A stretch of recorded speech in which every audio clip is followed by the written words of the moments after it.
Doma Sports Talk Worldwide with some news from the world of boxing so y'all know what time it is. You ain't in a rush to get concussed.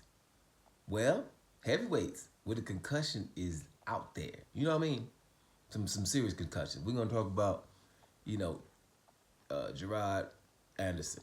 Jared Anderson, right, is one of our best prospects. Uh, we kind of thinks that he's going to become a great heavyweight. I think we can all say that. We've had a lot of good prospects over the years, but we know this guy is very skilled. He can switch up. He's got pretty much everything in his game.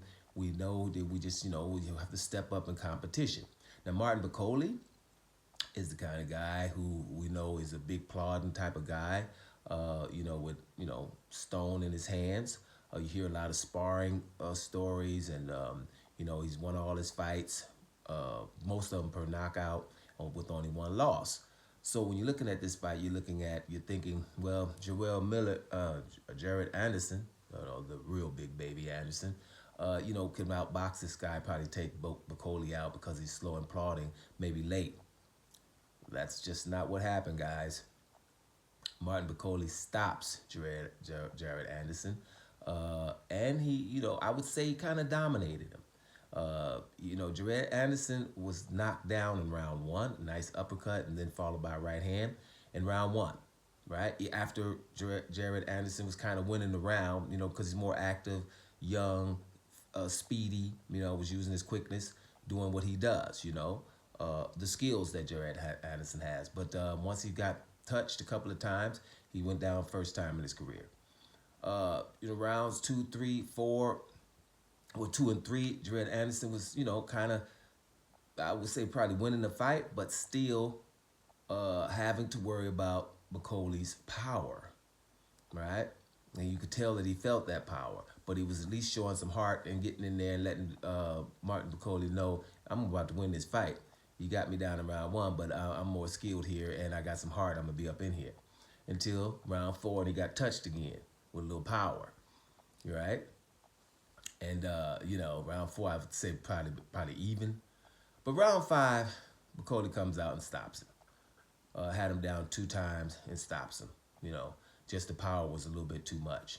So that's an upset win for Martin Bakole. It's an upset win. I think everybody, we kind of expected Jared Anderson to be able to beat Martin Bakole. People don't really know what Martin Bakole is. But let me tell you something. He's got a lot of sparring wars that you hear, people he's had down in sparring. I'm not going to say any names because I don't remember them, but it was prominent heavyweights that he was saying he had down. That's why he won't want to fight him.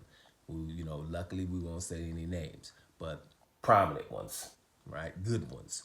And I kind of believe him. He has very, very heavy hands. So he's proved some things. Martin Bakole's proved some things. One, those sparring stories probably are true. 2, another American heavyweight that's a Negro League fighter that I always say, always to a lesser extent, Negro League fighter that if he doesn't get props, what is the definition of a Negro League fighter? Fighters that we know are awesome but don't get the just due. And that would be Michael Hunter, a cruiserweight who goes up to heavyweight and stops Martin Bakole.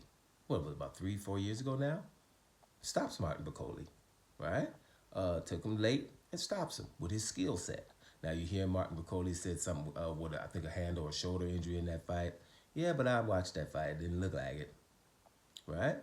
And our guy, little Michael Hunter, probably very skilled, was able to stop Martin Bakole, and then go beat Povetkin and get a draw from Povetkin, and then go into obscurity. That's why. So Martin Bakole proves that he's the truth, proves that that those sparring stories definitely could be true, and proves that Michael Hunter is all that in a bag of chips. So let's get with the program. Now, Martin Bakole should probably rematch Michael Hunter to put Michael Hunter back in that prominent, and put him up there where people know, what's up. Now, Martin Bakole probably will get Michael Hunter. Michael Hunter's been pretty inactive, but I think Michael Hunter's name should be mentioned because to stop this big old guy, because Martin Bakole is huge, right? to get in there and stop this guy late was awesome. And I was like, well, why are we not saying anything? That's the kind of stuff I'm talking about.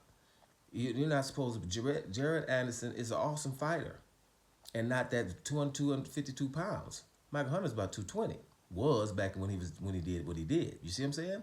That's an awesome thing. So that's what Martin Bakole proves. And Martin Bakole can move on to bigger and better things. That's a huge win.